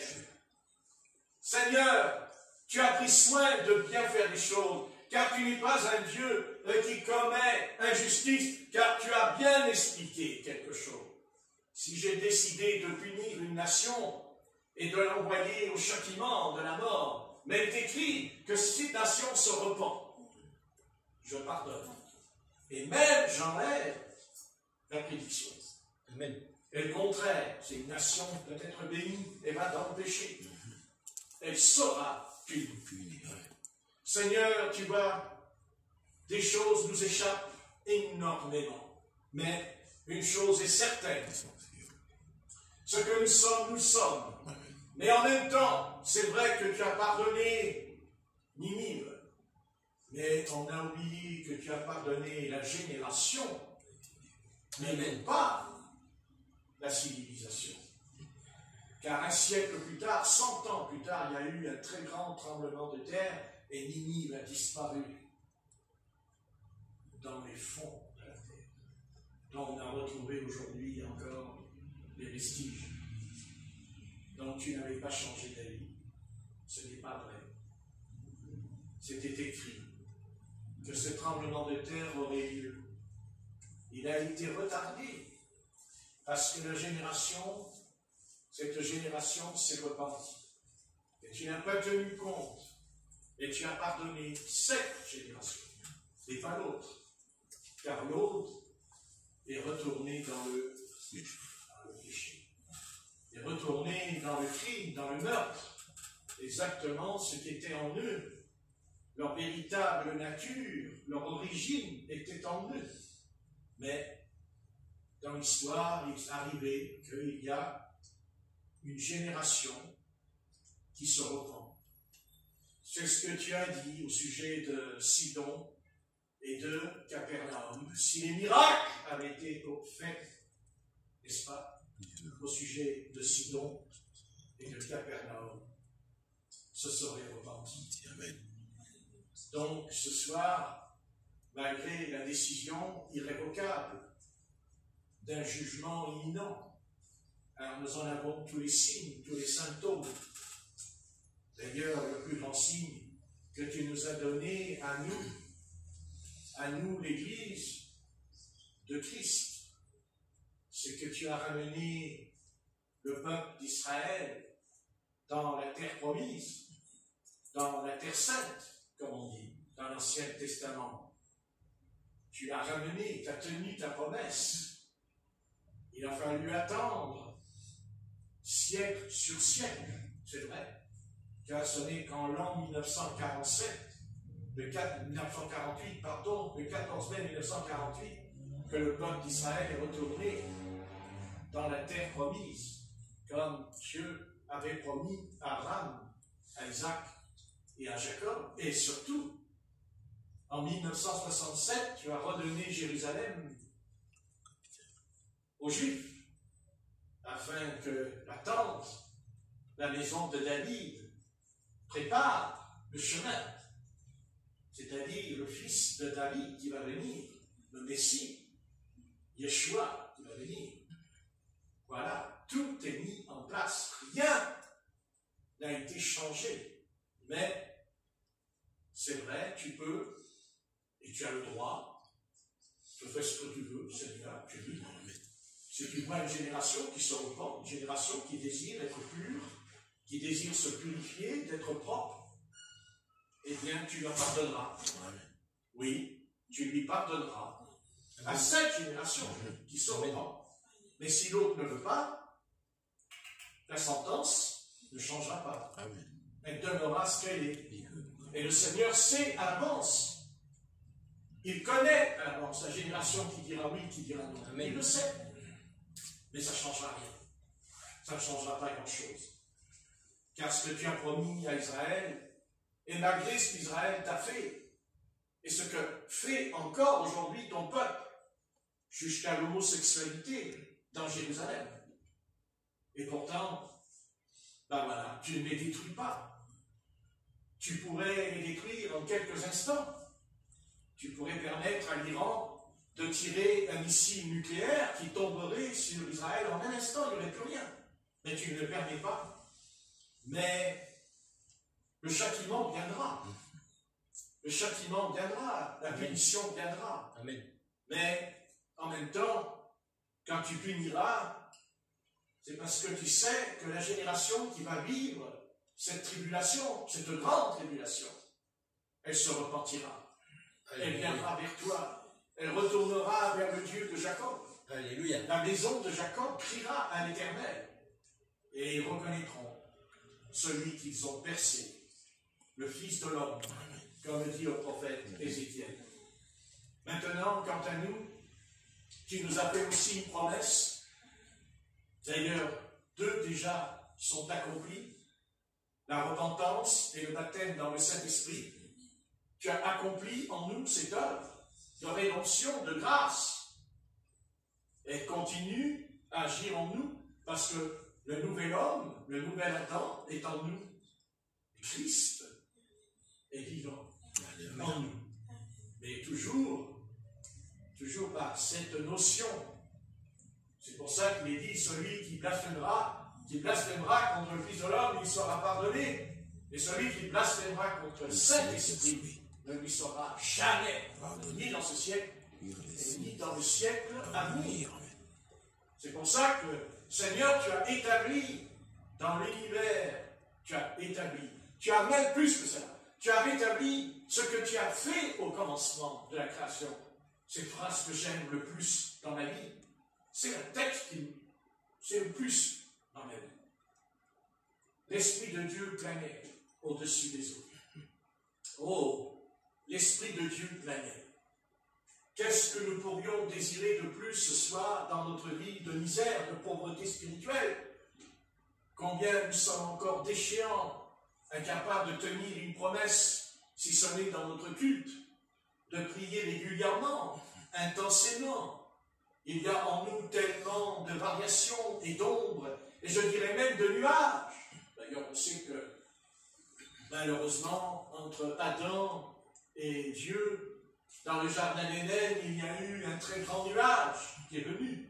C'est certain, c'est ce qui a séparé Adam du Seigneur, c'est ce nuage. Mais n'en est-il pas aussi pour l'Église de cet âge? Est-ce qu'il n'y a pas, justement, un grand nuage dans notre vie entre le Seigneur de gloire, le Seigneur ressuscité? Est-ce qu'au fond de nous, avons-nous tout donné, tout abandonné, tout mis à ses pieds, comme on le dit souvent? Seigneur, je dépose à tes pieds. Et puis, je vais le reprendre dans 5 minutes, entre parenthèses. Nous sommes très déséquilibrés, très changeants, très instables, comme l'apôtre Pierre, qu'il l'était, ça c'est sûr. Car Simon-Pierre est un homme extrêmement instable. Mais c'est parce qu'il ne connaissait pas la Torah.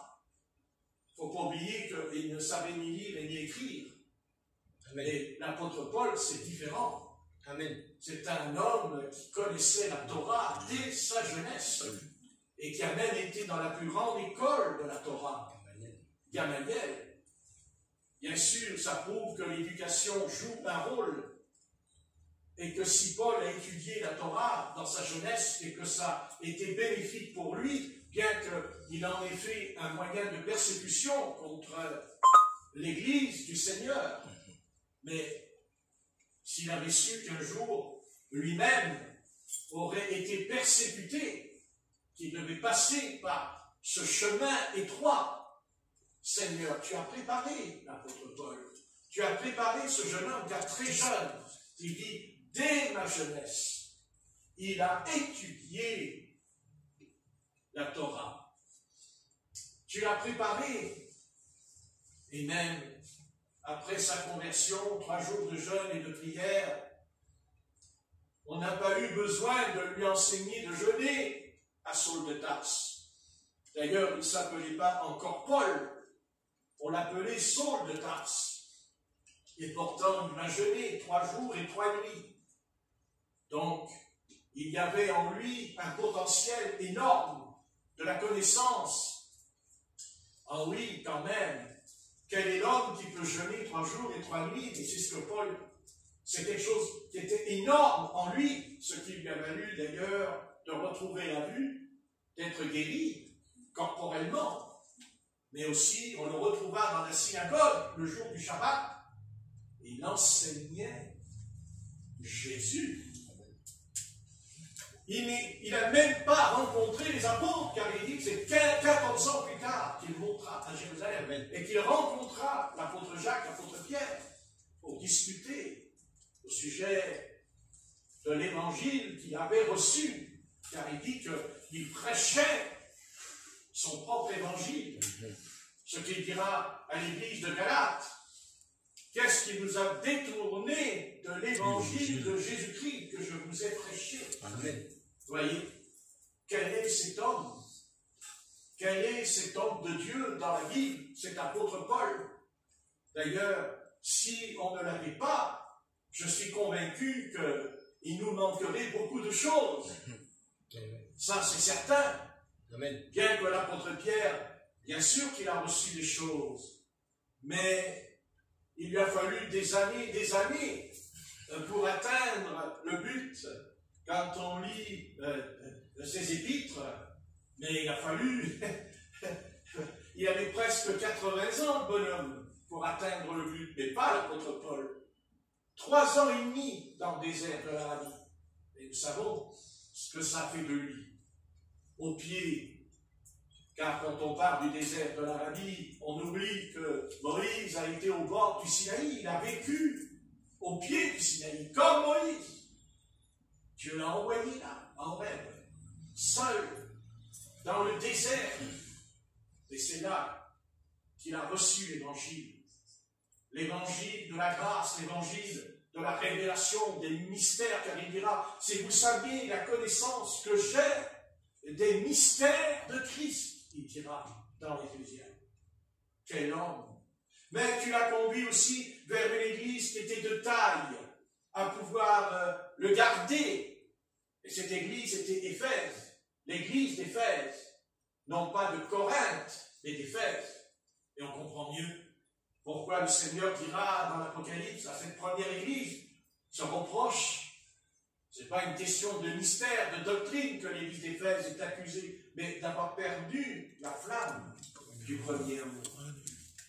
Alors, ce soir, notre Seigneur bien-aimé, est-ce que nous n'avons pas nous aussi perdu la flamme de notre premier amour, de notre première rencontre, notre conversion, il y a des années en arrière? Est-ce que nous sommes tout feu en nous? Ou est-ce que le feu a diminué parce que nous n'apportons plus du bois comme avant? Nous sommes charnels, disputes, querelles, animosité, colère, affrontement verbal dans les mots envers les uns et les autres, ou même envers le monde parfois, quand ils nous chatouillent un petit peu. on s'emporte par un petit chatouillement. Et nous savons que c'est Satan qui nous chatouille, n'est-ce pas?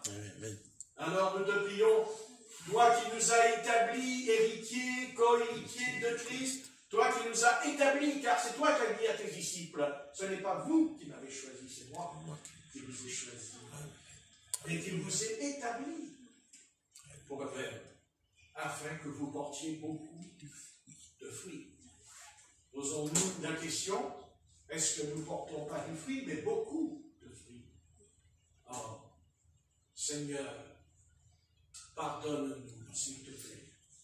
Pardonne-nous, non pas que nous voulons que tu nous pardonnes pour nous justifier, car il y en a qui disent, Seigneur, pardonne-moi, pour trouver, vous savez, pour se justifier, après tout, Seigneur, tu me pardonnes, mais tu sais, c'est pas de ma faute, hein, après tout, c'est pas de ma faute, mais tu me pardonnes.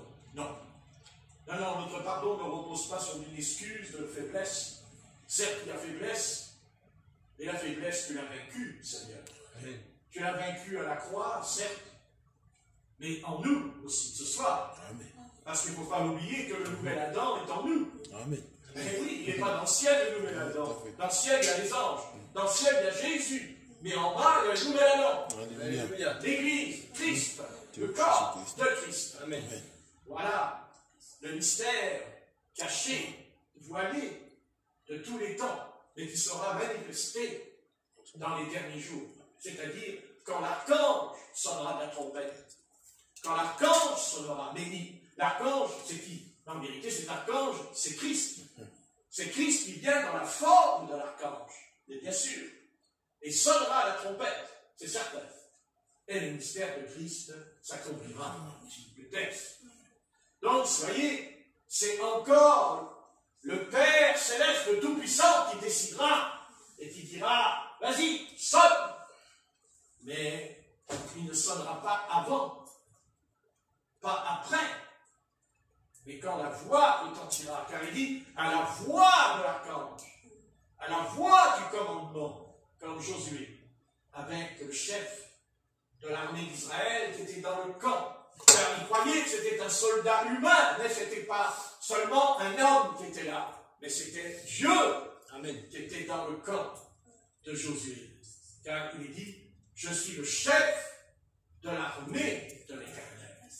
C'était Jésus-Christ qui était là. Il n'était pas connu sous ce nom, car ce nom n'avait pas encore été prononcé par l'ange Gabriel. Mais il était déjà connu sous le nom de Yahvé, sous le nom de « Je suis celui qui suis ». Alléluia. Alléluia. Celui qui suis. Moi, l'Éternel, ton Dieu. Je suis l'Éternel, ton Dieu. Tu es mon peuple, mais mis à part, car je t'interdis de te conformer à ce siècle présent, à ce monde présent. Amen. Tu dois aimer ton prochain comme toi-même. C'est enseigné dans la loi. Tu aimeras ton prochain. Même si le méchant te frappe, tu tendras ta joue. Mais n'oublie jamais que tu dois jamais te détourner de l'Éternel, le Dieu d'Israël. Car je suis l'Éternel, ton Dieu, et il n'y a point d'autre Dieu devant ta face. Tu n'as qu'un seul Dieu, il s'appelle Jésus-Christ. Et si tu crois en Jésus-Christ, c'est-à-dire si tu étudies le livre sacré, le livre au-dessus de tous les livres, que Dieu a remis entre tes mains, dont Satan fera tout pour que tu ne le lises pas tous les jours, qui s'arrangera à ce que tu n'ouvres pas le Saint-Livre, parce qu'il a peur de ce qui est écrit à l'intérieur, c'est-à-dire, il est dévoilé, car Satan se cache, lui aussi, comme Adam. Il se cache, c'est un menteur, mais il veut se cacher, il ne montre pas sa véritable personnalité, car c'est Satan, le prince, la puissance de l'air, la puissance qui se trouve dans le monde, dans les nations du monde. Mais Jésus-Christ a donné à l'Église la puissance du Saint-Esprit qui est au-dessus de toute autorité, de toute principauté. Jésus-Christ, alléluia. Alléluia. La puissance de Jésus-Christ se manifeste par le Saint-Esprit. C'est dans ce baptême de feu et de puissance. Car Jean-Baptiste a dit, moi je vous baptise d'eau, mais lui, il vous baptisera d'esprit et de feu. Alléluia. Alléluia. Le Seigneur l'a promis. car il l'a dit dans Acte 1, qu'il enverra, il dit, ce que le Père a promis. Et le Père Céleste a tenu sa promesse, car le jour de Pentecôte, le Saint-Esprit est descendu, la puissance de Jésus-Christ. Pourquoi? Parce que le Seigneur avait annoncé à l'avance, c'est-à-dire par prédestination, il avait dit à Joël, au prophète, à la fin, dans les derniers jours, je répandrai mon esprit sur toute chair. Alléluia. Alléluia. Gloire à Dieu. Gloire à Dieu. Merci Seigneur. Merci, Seigneur. Tu es esprit et vie en Jésus-Christ. Parce qu'il est le nouvel Adam, parce qu'il est sans péché. Et en même temps, il habite en nous, parce qu'il nous a donné la repentance, le pardon de nos péchés. Il a effacé par son sang toutes nos transgressions. Il a fait de nous un peuple de sacrificateurs. Alléluia. Alléluia. Et quand on prie, nous exerçons la maîtrise sur nous-mêmes et sur les pécheurs. C'est-à-dire, le sang de Jésus-Christ nous lave et nous purifie de tout péché. Alléluia. Alléluia. C'est ce que dit l'Apocalypse au chapitre 1. Son sang nous a purifiés de tout péché. Mais le sang de Jésus, qu'est-ce qu'il a fait? Il nous a délivrés du pouvoir du péché, du pouvoir de la loi. Maintenant, nous sommes dans la grâce, alléluia, Alléluia. dans la grâce de la rédemption, afin que les démons, au nom de Jésus, se taisent. Car Jésus-Christ nous enseigne de dire aux démons, silence, et taisez-vous. Alléluia. Alléluia. La puissance de Satan, la puissance des ténèbres, les principautés, les autorités, les puissances qui habitent dans les lieux célestes, le prince de l'air, c'est lui qui répand dans le monde toute sa saleté, toute son impureté. Il est en train de vomir sur les nations le péché. Tout cela, ce n'est qu'un tas de fumier qui se répand au travers de l'homosexualité, au travers de la prostitution, au travers du mensonge, au travers de l'iniquité. C'est le fumier, car la Bible dit que de toute façon, Belzébuth veut dire Seigneur du fumier. Amen. Seigneur Dieu d'Israël, Dieu d'Abraham, d'Isaac et de Jacob, Éternel Dieu de nos pères, t'es apparu à Abraham, à Isaac, toi qui as parlé à cette semence d'Abraham, nous ce soir, nous sommes dans les reins d'Abraham. Parce que nous sommes la semence prédite, annoncée par la Bible, que tu aurais un peuple qui ne serait ni juif et ni grec, en Christ. Alléluia. Alléluia. Nous sommes heureux en Christ. Il n'y a ni juif et ni grec. En Christ, il n'y a ni christianisme, ni musulman et ni judaïsme. Il y a simplement un homme qui s'appelle le Fils de l'homme, qui reviendra en tant que fils de David pour Israël, mais il reviendra pour nous en tant que fils de Dieu. Alléluia. Gloire à son nom. Gloire à Jésus-Christ, le Fils de Dieu. Amen. Amen. Dieu a des fils, mais il n'a un seul Fils unique. Amen. Jésus-Christ. Alléluia. Alléluia. Gloire au Seigneur. Gloire au Seigneur. Alléluia. Nous attendons, Seigneur. Nous attendons ton retour. Oh, Seigneur Jésus-Christ. Mais avant que tu reviennes nous chercher, tu nous as fait une promesse. Je vous baptiserai du Saint-Esprit et de feu. Vos jeunes gens prophétiseront, vos vieillards auront des songes. Alléluia. Alléluia. La puissance de Jésus viendra dans la manifestation du Saint-Esprit, non pas dans les dénominations, mais dans l'épouse, dans le corps de Christ, qui est l'épouse, qui est née de nouveau. Alléluia. Alléluia. Qui n'accepte pas, qui ne tolère pas un seul péché dans son âme, et qui prie pour ne pas aller dans le péché, mais qui prie pour marcher dans la sainteté, parce que c'est l'épouse, parce qu'elle est la fiancée de l'agneau. Alléluia. Alléluia. Notre communion n'est pas simplement avec un dogme, une doctrine, mais une personne vivante, ressuscitée, qui est présente en nous, au milieu de nous. Car le Seigneur a fait la promesse, 2 ou 3 réunis en mon nom, je serai présent et je serai au milieu d'eux. Mais comment Jésus-Christ pourrait-il être au milieu de nous, puisqu'il est assis à la droite du Seigneur, là-haut dans le ciel? Alors comment y peut-il? Parce qu'il a dit, je vous enverrai un autre consolateur, le Saint-Esprit. Et que fera-t-il? Il prendra ce qui est à moi et vous le donnera. Seigneur, nous sommes prêts à recevoir non seulement ce que ton Esprit veut nous enseigner, mais ton Esprit nous enseigne parce qu'il prend de Christ, il prend du Fils de Dieu. Amen. Alléluia. Alléluia. Et cela nous est donné par le baptême dans l'Esprit. Il a fait de nous un peuple saint, une puissance de Dieu, une puissance qui s'oppose à la puissance de Satan, une puissance divine, la puissance de Christ et la puissance de la résurrection d'entre les morts, car Christ a vaincu la mort et le séjour des morts. Il a la clé, alléluia. Et nous qui sommes vivants, nous attendons que le Seigneur vienne changer nos corps dans un corps incorruptible. Alléluia. Alléluia. Comment pourrait-il nous refuser un si grand bienfait, car lui-même, en tant que Maître et Sauveur et Seigneur, son corps lui-même est ressuscité. Comment se ferait-il que ces enfants, qui sont héritiers, co-héritiers de Christ, ne seraient-ils pas aussi transformés, ressuscités au nom de Jésus-Christ? Car ce corps ressuscitera parce que c'est écrit point à la ligne. Amen. Amen. Mais en attendant, pour prouver que cela est vrai, le Seigneur ne nous a pas abandonnés, il ne nous a pas laissés même orphelins.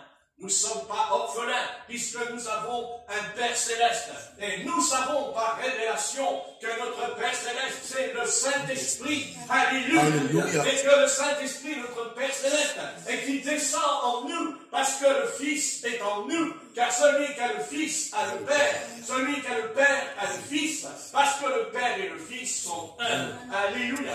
Mais ils sont un avec le corps de Christ. Parce qu'ils sont l'époux et l'épouse. Amen. Amen. Alléluia. Alléluia. Voilà son nom.